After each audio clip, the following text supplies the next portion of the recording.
దూరంగా పెట్టబడి దగ్గరికి. చూడండి, ఇక్కడ చూస్తే యెహెజ్కేలు ప్రవక్త ద్వారా 36వ అధ్యాయము 11వ వచనంలో చూస్తే ఇక్కడ అంటున్నాడు, చదవ మొదటి నుంచి. అమ్మా మనసు మైక్ తీసుకున్నాను, ఇప్పుడు అలవాటు అవుతుంది.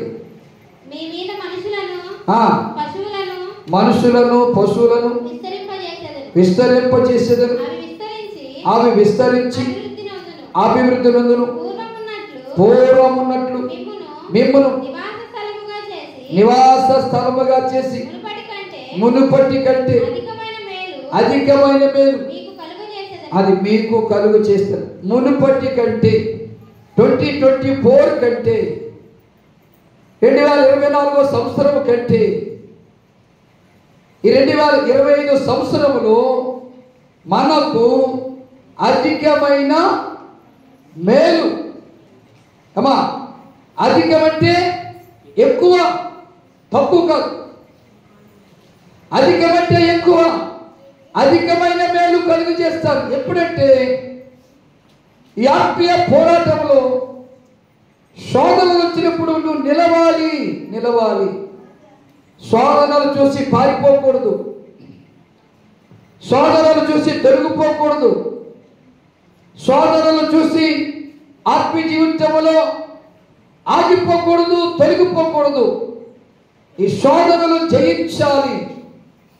ఈ శోధనలు ఎప్పుడు జయిస్తావో చూడండి. ప్రార్థనా పరుడు దానియేలు, భక్తి పరుడు దానియేలు జీవితంలో శోధన ఎదురైంది. ఏ శోధన? తన ప్రాణము పోయినంత మట్టుకొచ్చింది శోధన. ప్రార్థన చేస్తే నిన్ను శివపుల్లో వేసేస్తారు. ప్రార్థన మానేశాడా? మనమైతే మానేస్తాం. ఏమండి, చాలా మంది కరోనాలో చాలా మంది ప్రార్థన మానేసేలాగానే ఉన్నారు. ప్రాణం పోయినా కానీ ప్రార్థన చేయటం మానను. మన ఒక ఉమ్మాకు చెప్పగా మీకు ఒక ప్రార్థనా పరురాలు, ఒక ఆత్మీయురాలు కొడుకు ప్రార్థన చేస్తే ఆ కొడుకుకి ఉద్యోగం వచ్చింది షిప్ యార్డ్లో. మరి ఆ పడవల ఉద్యోగం వస్తే అది 5-6 నెలల వరకు తిరిగి రాదు. కొడుకు వచ్చి, మమ్మీ నీ ప్రార్థన ఫలించింది, నీ విశ్వాసం ఫలించింది. ఏంటబ్బాయి? నాకు ఉద్యోగం వచ్చింది మమ్మ. ఏమొచ్చిందా? ఉద్యోగం వచ్చింది. అయితే ఉద్యోగం వచ్చింది మంచిదే, నీవు ఈ పడవలో ప్రయాణాలు చేస్తావు, ఎన్ని నెలలకు వస్తావో తెలియదు, కాబట్టి నీకు బైబిల్ ఇస్తున్నా. ఏమిస్తున్నా? బైబిల్ ఇస్తున్నా, పరిశుద్ధ గ్రంథాలు ఇస్తున్నా. ఉదయం లేచి ప్రార్థన చేసుకో, వాక్యం చదువుకో, రాత్రి పడుకునేటప్పుడు బైబిల్ చదువుకుని ప్రార్థన చేసుకో అని తల్లి చెప్పింది. తల్లి మాటకు లోపడ్డాడు. మరి నాడు తల్లి మాటకు లోపడే వాళ్ళు ఉన్నారా? తండ్రి మాటకు లోపడే వాళ్ళు ఉన్నారా? అయితే డ్యూటీకి వెళ్ళాడు. డ్యూటీకి వెళ్తే అందులో ఒక 7గురికి అన్యులకు ఉద్యోగాలు వచ్చాయి. ఇద్దరు ఒక్కడే క్రైస్తవుడు, ప్రభు నమ్ముకున్నాడు.